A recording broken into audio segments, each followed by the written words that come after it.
பள்ளிகளில் மாணவர்கள் சாதி கயிறு அணிவதை அனுமதிக்க முடியாது என பள்ளிக் கல்வித்துறை அமைச்சர் ராஜ்மோகன் தெரிவித்துள்ளார்.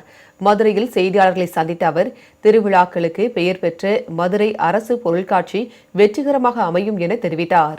மாணவர்களின் மனநலம், உட்கட்டமைப்பு வசதிகள், உணவு தரம் உள்ளிட்ட பல்வேறு அம்சங்கள் குறித்து அதிகாரிகளுக்கு அறிவுறுத்தப்பட்டுள்ளதாக அவர் கூறினார்.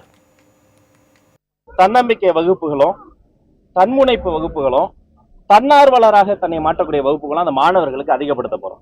அதனுடைய தொடக்கம் என்னன்னு பாத்தீங்கன்னா, தமிழ்நாடு முழுக்க எந்த பள்ளிக்கூடத்திலையும் பிடி பீரியட் எந்த காரணம் கொண்டும் கட் செய்யக்கூடாதுன்னு சொல்றாரு. ஏன்னா அவர் உடல் நலன் பேணி கிரவுண்ட்ல போய் விளையாடி ஸ்வெட் அவுட் பண்ணும்போது அவருடைய சிந்தனை தெளிவாகும்.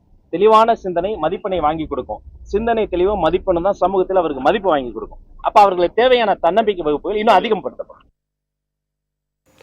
கோவை விமான நிலையத்தில் செய்தியாளர்களை சந்தித்த வருவாய்த்துறை அமைச்சர் செங்கோட்டையன், அண்டை மாநிலத்தை காட்டிலும் தமிழகத்தில் எப்படி தொழிலை தொடங்கலாம் என ஆராயப்பட்டு வருவதாக குறிப்பிட்டார்.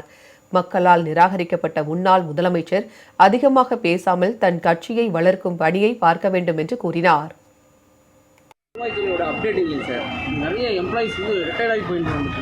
வருவாய்த்துறையை பொறுத்தவரையிலும் தேவையான பணிகளை உருவாக்குவதற்கு நடவடிக்கை நாங்கள் மேற்கொண்டு வருகிறோம்.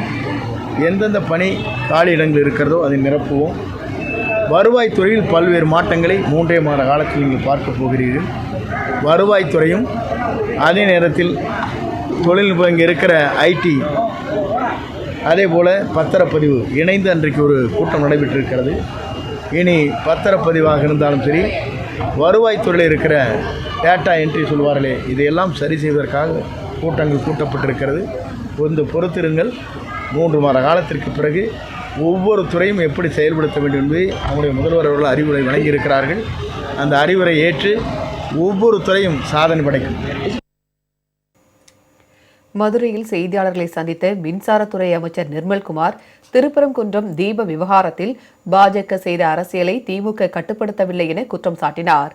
கடந்த ஆட்சி காலத்தில் மின் உபகரணங்கள் வாங்கப்படாமல் பழைய பொருட்களை வைத்தே மின் விநியோகம் செய்யப்பட்டதால் தற்பொழுது அடிக்கடி மின்தடை ஏற்படுவதாக மின்சாரத்துறை அமைச்சர் நிர்மல்குமார் தெரிவித்துள்ளார்.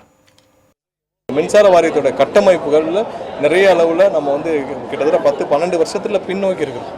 இன்னைக்கு சப்ஸ்டேஷன்ஸ் எவ்வளோ தேவைன்னா நம்ம 12 வருஷத்துக்கு முன்னாடி என்ன தேவையோ அந்த இடத்துல நம்ம இன்னைக்கு இருக்கிறோம். இன்னைக்கு இருக்கிற டிரான்ஸ்ஃபார்மர்ஸ் 4.5 லட்சம் டிரான்ஸ்ஃபார்மர்ஸ் இருக்குன்னா அதெல்லாம் நாங்கள் கண்டிப்பாக வெள்ளை அறிக்கையாக கொடுப்போம். எத்தனை லட்சம் டிரான்ஸ்ஃபார்மர்ஸ் 20 வருஷம் பழசு, 15 வருஷம் பழசுன்னு சொல்லுவோம். இவங்களுடைய ஆட்சி காலத்தில் 5 வருஷத்துலையும், அதுக்கு முன்னாடி இருந்த 5 வருஷத்துல, அதுக்கு முன்னாடி இருந்த 5 வருஷம் எவ்வளோ தூரம் இந்த கட்டமைப்புகளை வலுப்படுத்துறதுக்கு என்ன வேலை செஞ்சாங்கன்னு நம்ம செஞ்சுருக்கோம். இனிமேல் நம்ம என்ன செய்ய போகிறோம்னு கண்டிப்பாக சொல்ல போகிறோம்.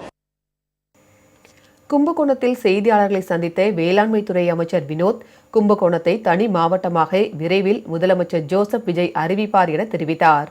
மகாமக விழாவிற்கு பல்வேறு வசதிகளை தயார் செய்து வருவதாகவும் அவர் கூறினார்.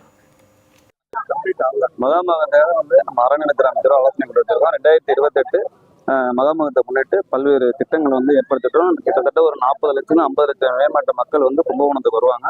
ஸோ அதனை மட்டும் கும்பகோணத்துக்கு தேவையான எல்லா அடிப்படை சேவைகளும் மகாமகத்துக்கான தேவையானதை நாங்கள் ரெடி பண்ணிட்டு இருக்கோம்.